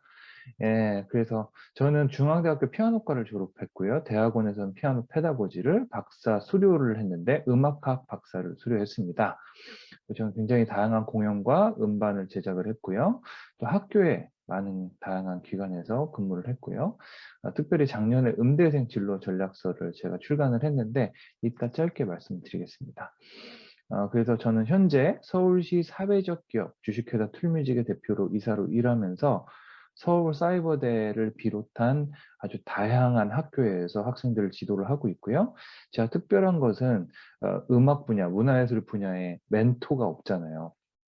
근데 제가 우리나라에서 가장 큰 기관 중에 하나인 사회연대은행, 투썸 캠퍼스, 그리고 얼마 전에 양천구 일자리 카페 취업 멘토로 그래서 창업과 취업 모두를 지도하는 그런 멘토로 활발하게 활동 중입니다. 네, 그래서 좀 전에 언급했던 음대생 진로 전략서 여러분들 너무 궁금하실 거예요. 어떤 책인지. 그래서 제가 오늘 시간이 너무 짧기 때문에 간략하게 목차만 공유해 드리도록 하겠습니다. 첫 번째, 우리나라 음악계의 문제는 무엇인지. 제가 그래서 다양한 문제를 말씀을 드렸는데, 특별히 한국계 영재들이 너무 많고, 그렇기 때문에 자연스럽게 학생보다 선생님들이 더 많은 실정이고요, 지금. 그렇기 때문에 음악대학교의 커리큘럼이 실질적으로 변화해야 된다, 이런 말씀을 드렸고요. 그리고 이분은 제 이야기를 좀 짧게 언급했고요. 그리고 취업과 창업에 앞서서 제 학생들을 많이 지도하다 보니까 기술을 가리키는 것이 중요한 게 아니고 본인이 뭘 잘하는지, 본인의 성향은 어떤지 파악하는 게 가장 중요하더라고요. 그래서 나를 모르는 나에게라는 책도 소개하고 나 자신에 대해서 반드시 알아야 된다라는 이야기를 하고 있습니다. 오늘 짧게 말씀드릴 취업, 오늘 그 어디에서도 음악 관련된 취업을 어떻게 준비하고 어떤 것들이 필요한지 그 역량에 대해서 명확하게 말씀해 주시는 곳이 없을 거예요. 그래서 제가 오늘 사실 고민을 하다가 이게 내용이 제가 보통 7주차로 강의를 하는데요. 오늘 목차 위주로 그냥 짧게 소개해드리는 것만으로도 여러분들께서 굉장히 많은 도움이 될 거라고 확신을 합니다. 그 창업, 특별히 창업은 사업자 등록부터 시작해서 어떻게 비즈니스 모델 설계하고 마케팅 하는 데까지 가르쳐주는 구간이 없어요. 그래서 제가 창업에 대한 노하우를 제 책 안에 다 소개를 했습니다. 그리고 앞서 설명드렸듯이 제가 사회적 기업을 운영한다고 그랬죠. 네, 사회적 기업이라는 것이 결국에 사회적 문제를 해결하면서 영리를 추구하는 기업을 사회적 기업이라고 합니다. 그렇기 때문에 국가기관에서 다양한 혜택이 있고 그런 수혜를 받는데, 그래서 음악 쪽은 오히려 사회적 기업과 굉장히 잘 맞는 부분이 있습니다. 행정만 원활하다면. 근데 사업을 하다 보면 행정은 필수거든요. 그래서 사회적 기업에 대해서 제가 지원기관부터 어떠한 것들이 있는지 좀 소개를 했습니다.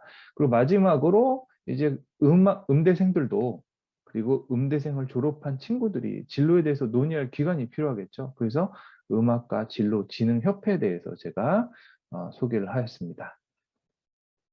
네, 그래서 제가 오늘 발표 주제가 뉴노멀 시대 음악 취업의 이해인데요. 많은 음대생들을 위한 용기를 내서 유튜브를 시작하였습니다. 한번 짧게 제가 보여드릴게요. 안녕하세요. 진로를 책임질 진로남입니다. 여러분 열심히 입시를 뚫고 음악대학교에 입학했지만 뭘 해야 될지 모르겠는 우리 음대생분들 4년 동안 정말 죽어라 연습하고 졸업 연주까지 하고 졸업했으나 뭘 해야 될지 모르겠는 우리 음악대학 졸업생분들, 그리고 마지막으로 정말 무료함에 빠져서 내가 뭘 해야 될지 모르겠는 음악인분들을 위해서 오늘 특별한 진로를 준비했습니다. 이제는 전문 연주가만 바라보는 시대가 아닙니다.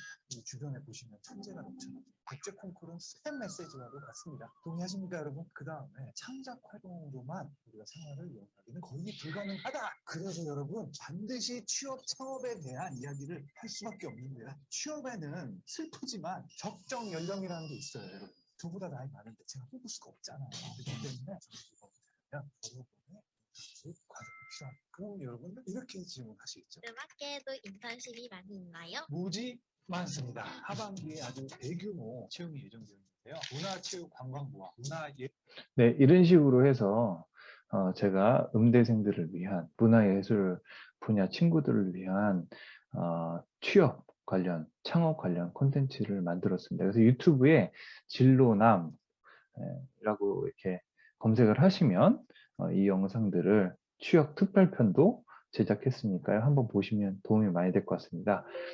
저희 회사 사회적 기업 툴뮤직에 대해서 짧게 소개를 드리면 제가 뭐 많은 얘기를 할 수는 없을 것 같습니다. 그래서 2014년도에 저희가 주식회사 설립을 했고요. 법인 설립을 15년도에 예비 사회적 기업을 지정받았고 2018년도에 사회적 기업 인증을 받았습니다. 저희 회사의 비즈니스 모델은 굉장히 다양한데요. 청년과 장애인 음악가를 발굴하고 육성하는 사업을 하고 있고요. 그리고 음악 전공자들을 위한 전문 교육, 그리고 취창업 교육까지 진행을 하고 있고요.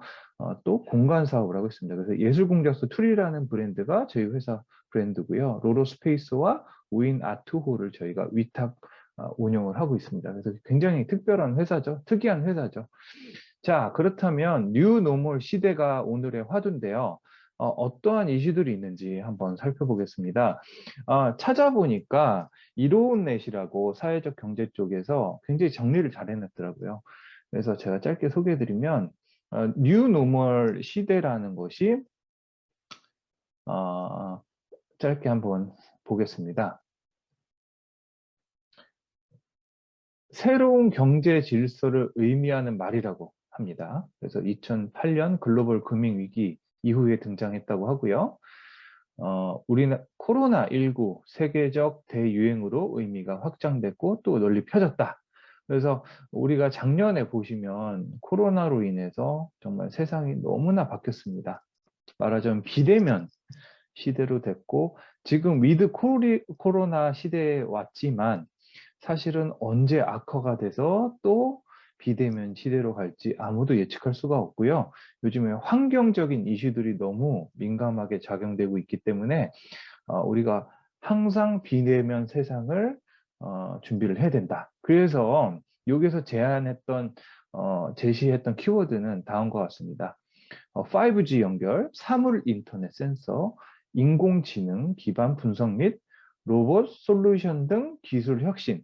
그래서 아마 코로나에서 가장 큰 변화와 그 중심 키워드에는 AI와 맞죠? 기술 혁신, 기술이 엄청나게 발달하고 있죠. 비대면 관련된.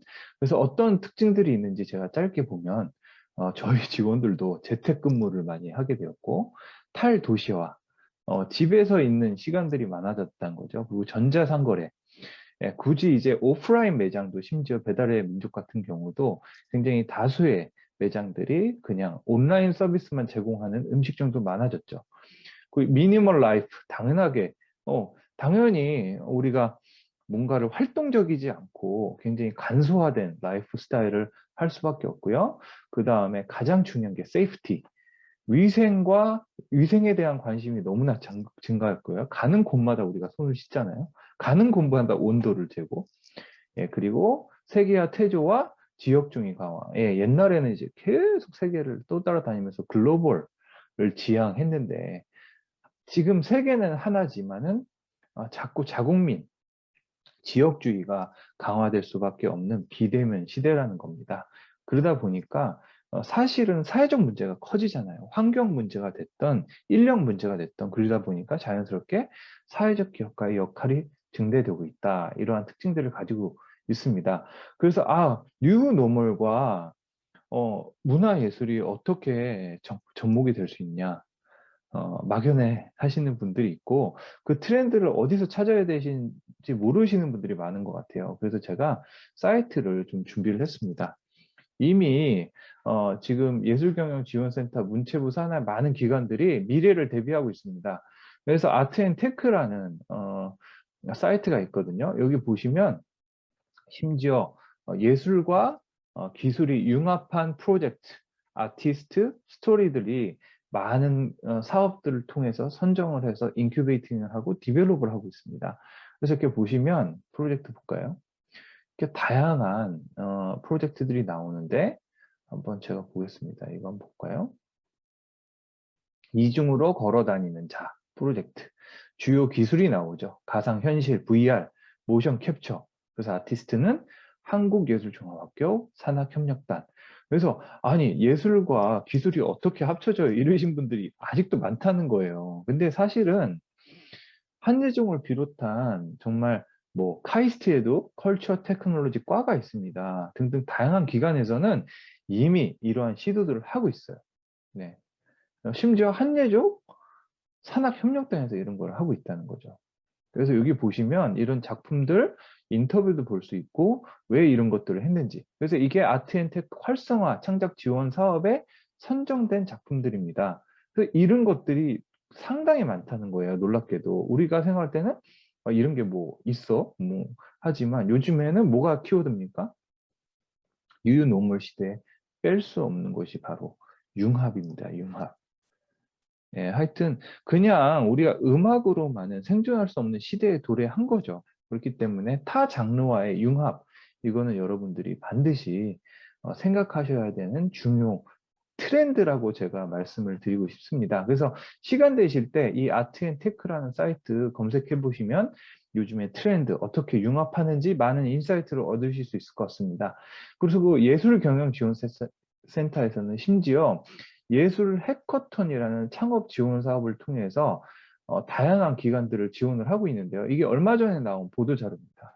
취창업 지원 육성 프로그램이 다 있어요. 그래서 여기 보시면 루미너스는 문화예술 교육을 소비하는 시니어 세대와 문화예술 교육기관 매개자를 연결하는 서비스를 하는 아날로그 커뮤니케이션을 창업했다. 팀 아트랑은 동명의 정보기술, 또 지금 오늘 얘기하고 싶은 기술을 접목한 문화예술 교육 서비스를 하는 스타트업을 설립하였다. 팀 발사미는 그림을 감상하고 블록체인으로 비용을 지불하는 시스템을 개발하는 플레용 주식회사를 세웠다. 여러분 어떠세요? 느낌이? 이게 굉장히 블록체인, 뭐 블록체인하고 예술하고 무슨 상관이야 이렇게 생각하시는 분들 많으실 텐데 사실 블록체인이야말로 우리 예술가들한테는 가장 중요한 시스템이 될 거예요. 왜 그러냐면 중앙 방식이 아니고 탈중앙화 방식이기 때문에 제 작품만 좋은 것들이 있으면 직접 거래를 하고 그 세계 어디 곳에 가거든 그 레코드가 다 클리어하게 났기 때문에 굉장히 훌륭한 거래 방식이 될 겁니다. 실제로 이렇게 블록체인을 활용한 회사들이 설립이 되고 있는 상황이에요. 그래서 우리가 새로운 디지털 미디어의 사회에 우리가 대비를 할 필요가 있다. 그래서 문화예술 관련과 무슨 뉴노멀 시대와 상관이 있느냐.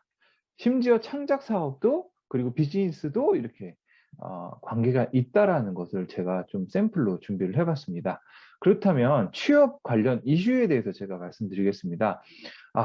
우리 제 선배들 굉장히 많은 분들이 우리가 코로나 시대 직업 다 없어져서 이렇게 말씀하십니다. 근데 거꾸로 역으로 우리 졸업생들이 취업할 만한 구간들은 작년에 비해서 배로 뛰었습니다. 왜 그럴까요? 문체부에서 예술경영진단에서 지금 국가산하기관에서 어마어마한 예산을 올해 투입을 했습니다. 이렇게 보시면 문체부 코로나19 극복을 위해서 2차 추경 예산으로 2,918억을 확정하였다. 지금 이미 스pen딩을 했습니다.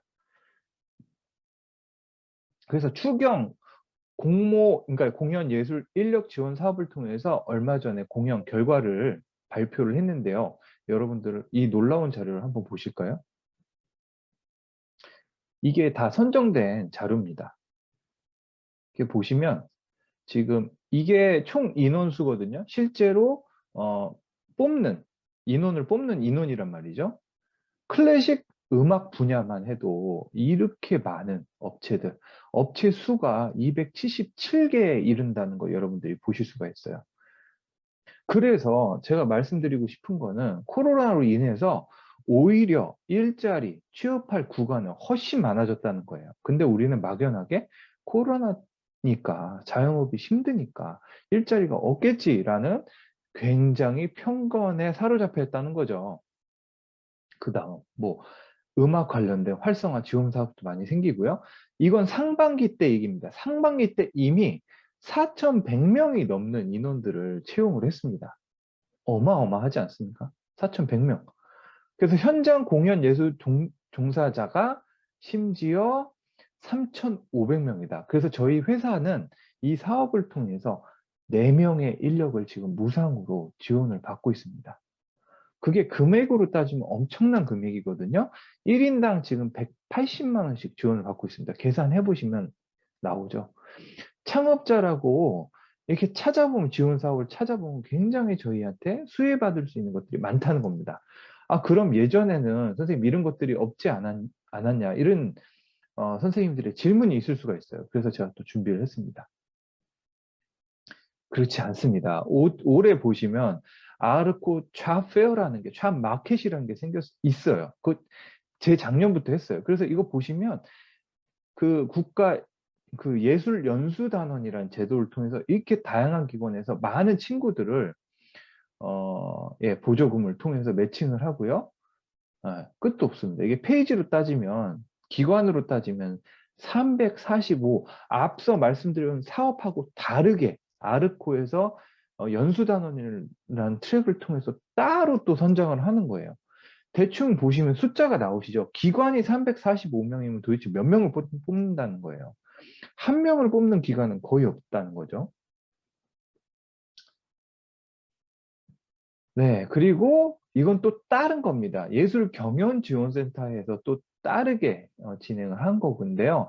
아트 좌페어라는 걸 통해서 이렇게 다양한 전문가 특강. 근데 여기에서도 많이 달라졌죠. 옛날엔 대면으로 했을 텐데 이제 모든 것들을 라이브. 심지어는 요즘에 면접도 줌으로 합니다. 줌으로. 온라인 채용 면접을 진행하는 놀라운 코로나 그런 시대가 됐어요. 정말 그야말로 뉴 노멀 시대가 됐다. 그래서 모든 상담을요, 이제 온라인으로 하는 거를 볼 수가 있습니다. 그렇죠? 자, 그래서 창업 이슈를 이렇게 살펴봤고요. 이제는 취업에 대해서 제가 좀 설명을 드리겠습니다. 취업은요, 취업의 프로세스를 알아야 됩니다. 일단은 취업의 프로세스는요, 다음 5개의 단계로 이루어져 있습니다. 근데 여러분들 이 취업의 프로세스도 사실 어디에 가도 뭔가 명확하게 가르쳐 주는 데가 없어요. 사실 제가 오늘 이 발표를 준비한 이유는 제가 디테일하게 말씀드릴 수는 없지만 그래도 취업에 대해서 교육을 할 수가 있고 얼마든지 취업에 대해서 지도를 할 수가 있고요. 또 많은 취업자들을 낼 수가 있습니다. 왜 그럴까요? 직장이 많아요. 생각보다. 자, 그래서 이거는 제가 꼭 시간이 없더라도 좀 보여드려야 될 것 같아요. 자, 지금 사람인이라는 사이트를 검색해 보시면요. 지금 현재 음악에 어플라이 수 있는 업체 수가 1123건에 이릅니다. 예, 직장이 없다고 얘기할 수가 없어요. 자, 그럼 짧게 보시면요. 학원부터 시작해서요. 엔지니어, 요즘에 음향 관련된 그런 니즈가 엄청 많습니다. 음향 사운드 엔지니어, 방송 효과 인원, 음악 모니터링, 음향이 굉장히 많은 거 볼 수가 있고, 심지어 피아노 연주곡, 작곡, 편곡, 저작권 협회, 크리에이터 채용, 음악 콘텐츠 정상 관리자, 매니저, 교사, 음반 제작, 음악 PD. 근데 여러분들이 한 번도 아마 사람인이란 사이트는 음악하고 다를 거야 라고 생각을 하시기 때문에 들어가 보신 적이 없겠지만 제가 이걸 일일이 다 언급할 수가 없을 정도로 생각 외로 음악을 기반으로 한 취업 구간들이 굉장히 많은 걸 볼 수가 있고요. 그래서 우리가 리서치도 일반 구직 트랙과 문화예술 구직 트랙으로 나눌 수가 있는데요. 요즘에 심지어 아트모아라고요. 예술경영지원센터 산하에서 문화예술 쪽만 검색할 수 있는 취업 정보를 찾을 수 있는 사이트가 이렇게 나와 있습니다. 보시면 문화재단, 산업협력단, 조직위원회, LG아트센터, 롯데콘서트홀 등등 지금 현재 취직이 가능한 업체들이 정리해서 이렇게 정보를 정리하고 있고요. 심지어 위아치라는 사이트는요. 매주 같이 가서 들어가는 이유는 실제로 여러분들이 정보를 접하시지 않으면 제 말에 공감이 안 됩니다. 이렇게 보시면 창작 사업부터 시작해서요. 지역 사업, 취업 창업 사업 등의 다양한 정보들을요. 보실 수가 있습니다. 심지어 현재 진행 중인 사업을 따로 그리고 우리나라 이렇게 국가에서 진행하는 교육들은요. 거의 무료 교육입니다. 근데 예술경영지원센터 교육 들어가 보시면 정말 그 구간에서는 정말 최고의 아웃스탠딩한 강사를 섭외하기 때문에 여러분들한테 상당히 유용한 정보를 많이 보실 수가 있습니다. 그래서 제가 예전부터 선생님들한테 진심으로 말씀드리고 싶었던 게 취업할 수 있는 직종이 없지가 않다는 거예요. 팩트적으로 너무나 직종은 많은데 우리가 방법론을 몰랐죠. 어떻게 애들을 취업을 시켜야 되는지. 그래서요, 일단은 제가 리서치 방법에 대해서 말씀드렸고, 응시원서 작성법에 대해서 짧게 제가 소개를 드리겠습니다. 오늘은 제가 디테일하게 진행을 못하는 부분들에 대해서는 좀 양해를 구하고 싶습니다. 그래서 문서 작성은요, 논문하고 똑같아요. 논문은 사실 논문하고 틀린 부분은 뭐냐면 글들이 클리어하게 잘 보여야 됩니다. 가독성이 좋아야 돼요. 왜냐하면 심사를 해야 되기 때문에 짧은 시간에 사람들이 그걸 파악을 해야 되잖아요. 자, 첫 번째 팩트 체크입니다. 사실을 기반으로 사실을 근거해서 써야 되고요. 그 다음에 간결 깔끔해야 되고, 그리고 그 문서가 완성도가 있어야 되겠죠. 오탈자가 있거나 띄어쓰기가 이상하거나 그러면은 이 친구가 검토를 안 했다라는 생각을 할 수가 있어요. 그래서 이력서에서 가장 중요한 것은 요즘에 셀카로 막 프로필 사진을 사용하는 경우가 있거든요. 그러면 안 되고요. 그리고 학력, 경력사항은 반드시 최근 순으로 작성을 하셔야 되고, 가끔씩 심지어 수기로 작성해서 사진으로 제출하는 경우도 봤습니다, 제가. 예, 그리고 경력사항에서 우리는 적을 게 없어서 음악회를 출연하거나 콩쿠르 경력을 쓰는 친구들이 많아요, 생각보다. 근데 관련된 직무, 내가 기획단원인지 행정인지 어떠한 그 해당하는 여러분들이 하고 싶은 직무에 관한 내용만 쓰는 게 좋고요. 그리고 모든 정보는 최대한 구체적으로 쓰는 게 좋습니다. 그래서 이력서는 제가 이렇게 설명을 드려요. 팩트 체크다. 그냥 사실을 표명하는 거고요. 자기소개서는 이력서를 스토리텔링 하는 거다. 이렇게 말씀을 드리면 좋겠습니다. 예, 이해를 위해서 제가 빨리빨리 말씀드리는 점 양해 부탁드립니다. 그래서 자소서에는요, 여러분들의 강점을 반드시 넣어야 되겠죠. 그래서 이러한 지점들을 넣는 것이 좋습니다. 첫 번째, 능동적이고 성장을 하는 사람. 두 번째, 적응력이 좋은 사람. 세 번째, 남을 배려하는 사람. 네 번째, 글로벌을 지향하는 사람. 다섯 번째, 포기하지 않는 사람. 그리고 성장 배경에서 가장 실수를 많이 하는데요. 정말 여러분들이 성장 배경만 써요. 정말 제가 뭐 행복한 가정, 그게 아니고 여러분들이 뭐 예를 들어서 공연기획 파트다. 그럼 어렸을 때부터 왜 내가 기획자로서의 역량을 가지게 되었는지, 영향을 받은 사람에 대한 이야기나 그런 계기를 명확하게 쓰시는 게 좋고요. 거꾸로 또 쓰지 말아야 될 표현이 있습니다. 문제를 남 탓하거나 윗선과의 마찰이 있었던 경험들은 여러분들이 학생들이 쓰지 않는 것이 굉장히 중요합니다. 예, 그리고 지원 동기와 성장 과정 등은 챕터마다 소제목을 제가 달라고 말씀을 꼭 드립니다. 이유는 소제목이 있으면은 제가 이따가 샘플을 한번 보여드리도록 하겠습니다. 긴 문장을 지향하고 짧고 간결하게, 그리고 구어체의 군더더기 단어를 사용하지 말 것, 사전에 좋은 응시원서를 꼭 배워라. 특별히 제 책에는 그런 사례들이 다 있으니까요. 학생들한테 지도하실 때 그런 사례들을 좀 말씀하시면 굉장히 좋을 것 같습니다. 직무 수행 계획서는 조금 과장급이라든지 높은 직급에서 보통 요구하는 경우가 많아서 그냥 패스하도록 하겠습니다. 제가 소제목을 달라고 했잖아요. 소제목을 다는 것이 얼마나 중요한지 제가 짧게 좀 소개를 해드리도록 하겠습니다. 이 친구는 실제로 저희 회사에 입사가 된 케이스입니다. 이렇게 소제목을 달라는 게 이런 거예요. 책임감이 있는 사람. 그럼 이게 내용을 다 훑어보지 않더라도 책임감이 있구나. 또 이걸 다 안 받더라도, 근데 여러분들 아마 선생님들 중에는 실제로 면접을 하신 분들도 계실 수도 있어요. 맞죠? 공감하시겠지만 이걸 일일이 다 정리할 수가 없습니다. 근데 그 다음 사례를 좀 보여드릴게요. 이게 보시면 이 친구는 글을 잘 썼어요. 잘 썼는데 소제목이 없으니까 이걸 다 읽고 있어야 돼요. 근데 당연히 면접 전에 이 페이퍼가 오더라도 선생님들이 이거를 꼼꼼히 읽어서 거꾸로 서머리를 하는 경우는 거의 없을 거라고 생각이 됩니다. 그렇기 때문에 이렇게 소제목을 다는 것이 굉장히 중요하다라고 말씀을 드릴 수 있을 것 같습니다. 네, 그래서 응시원서 작성법에 대해서 제가 짧게 말씀드렸고요.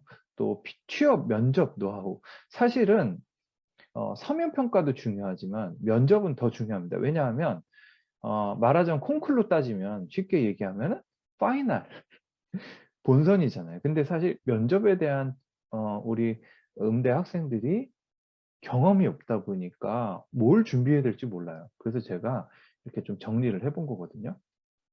우리가 반드시 나올 수 있는 것들이 뭡니까? 1분 자기소개. 굉장히 중요하고요. 그리고 차별화된 본인의 강점. 그리고 왜 우리 회사에 지원했는지. 특히 이 부분에 있어서는 회사에 대한 정보를 정확하게 어필할 수가 있어야 됩니다. 예, 회사가 어떤 지금 현황 이슈가 있는지 정리를 해야 되고요. 어떻게 알 수 있습니까? 회사 홈페이지라든지 뉴스를 종합해 보면 될 것 같고요. 성격의 장단점, 예, 당연히 나오겠죠. 예, 근데 면접 질문들은요, 사실 모든 면접 질문은 이력서와 자기소개에서 할 수밖에 없어요.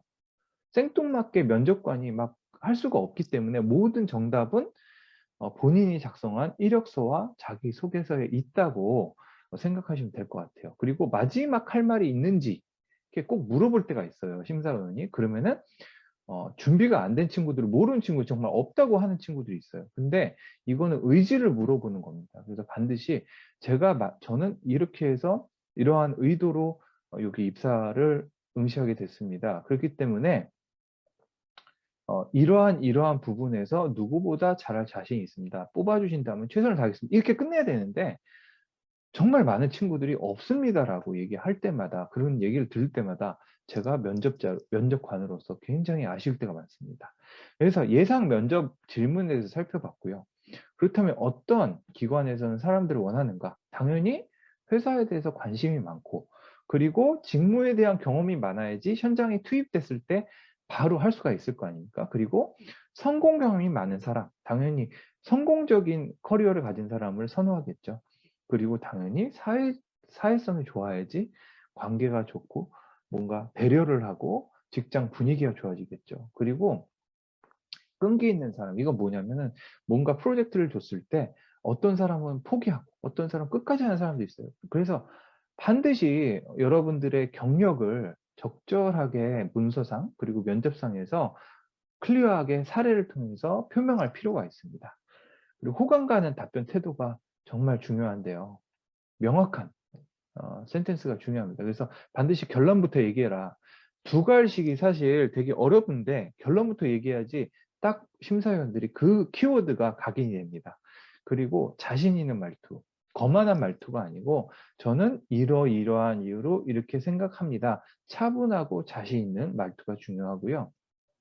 말끝을 흐리거나 작은 목소리는 절대 안 되고 자신 있고 또박또박하게 요즘에 카톡이 많이 발달하고 거의 카톡 문화가 되다 보니까 학생들이 말할 기회가 없어요. 그래서 말하더라도 뭔가 하나를 삭제합니다. 서술어를 삭제하거나 주어를 삭제하거나 그래서 이 말하는 연습도 굉장히 중요하다. 그래서 학교에서도 이제 PPT, PT 교육을 반드시 시켜야 된다라고 저는 생각을 하고요.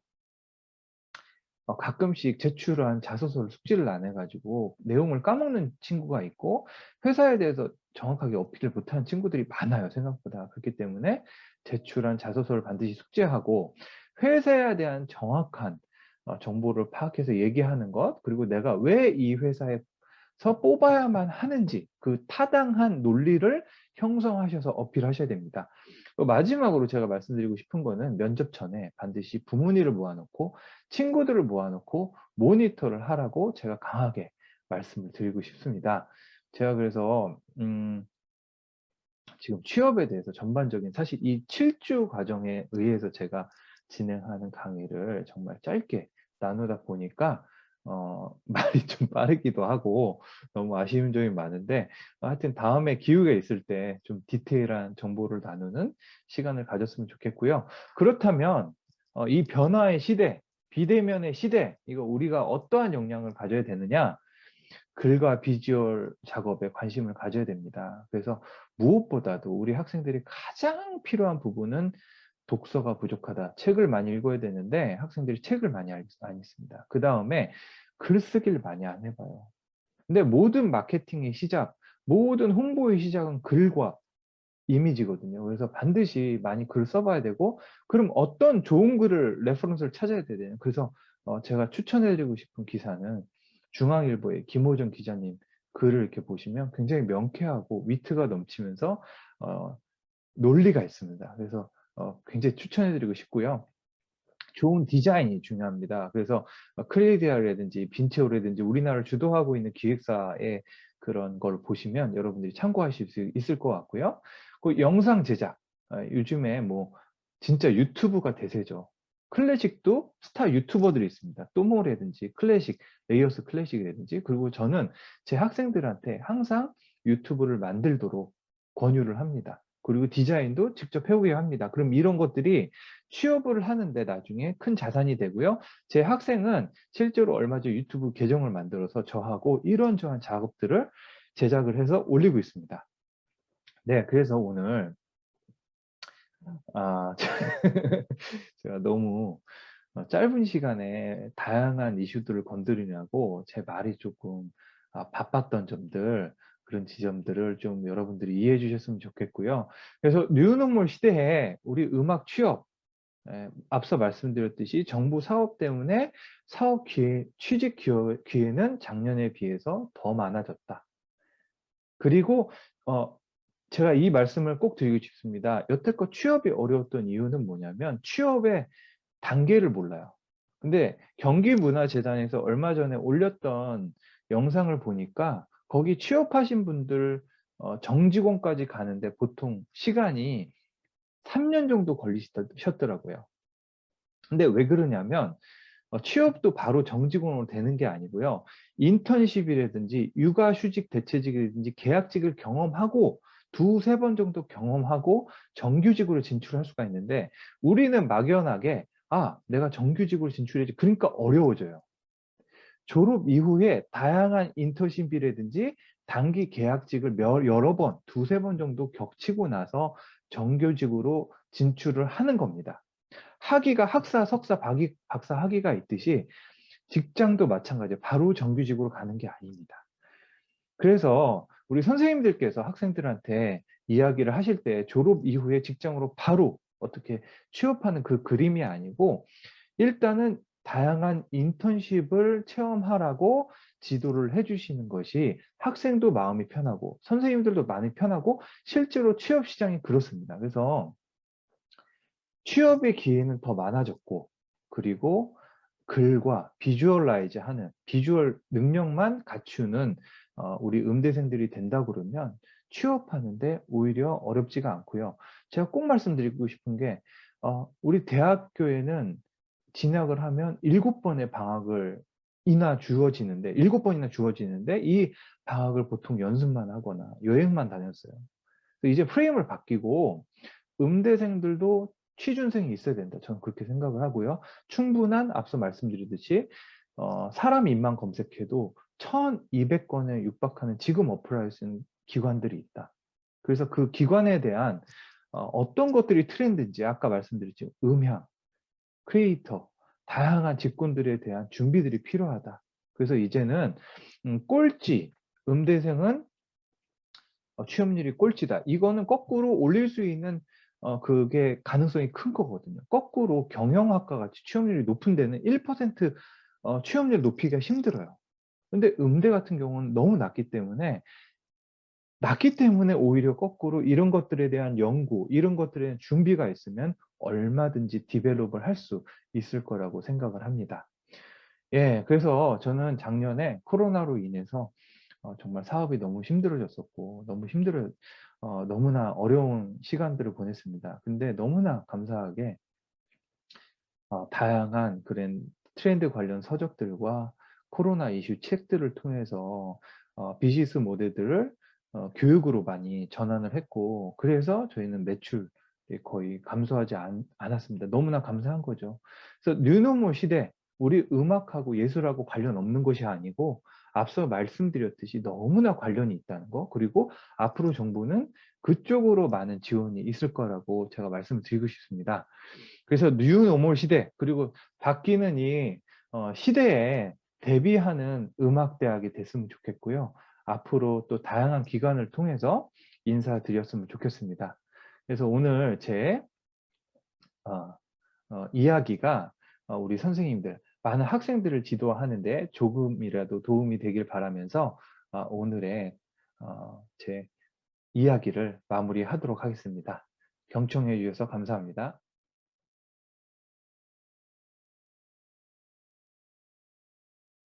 네, 수고들 많으셨습니다. 발제자 세 분의 장시간 논의가 이제 마무리되었고, 한국음악응용학회 2021 정기학술대회를 마무리해야 할 시간이 되었습니다. 수고하신 원향미, 서성우, 정은현 세 분의 발제자께 다시 한번 감사의 말씀을 드립니다. 발제 내용을 다 듣고 보니 그동안 막연히 우려했던 코로나 이후 뉴 노멀 시대의 지역 공연예술 상황에 대해서 조금은 더 선명하고 구체적인 해안을 가질 수 있게 된 것 같습니다. 이런 논의를 바탕으로 해서 앞으로 많은 다른 후속 논의들이 이어져서 지역의 예술 진흥 정책과 공연장 운영 방안, 그리고 음악 후속 세대의 취업 상황이 뉴 노멀 시대에 걸맞게 잘 정착되고 개선되기를 기대해 봅니다. 예전에 오프라인 학술 대회였다면 마치고 나서 시간 되시는 분들 모시고 가벼운 식사라도 하면서 공식 석상에서 다 하지 못한 이야기들 더 나누었을 텐데요. 코로나 상황에서 개최된 올해까지의 학술 대회는 그렇게 하지 못해 좀 안타깝고 유감스럽습니다. 내년 이후의 학술 대회에서는 다시 일상의 모습으로 여러분 얼굴을 맞대고 만나게 되길 기원하겠습니다. 오늘의 온라인 학술 대회를 준비하시느라 수고하신 학회 관계자 여러분과 또 참여해 주신 세 분의 발제자들, 그리고 장시간 학술 대회에 참여해 주신 회원 그리고 관객 여러분에게 다시 한번 진심으로 감사의 말씀을 드리면서 2021 한국음악응용학회 정기학술대회를 마치도록 하겠습니다. 감사합니다.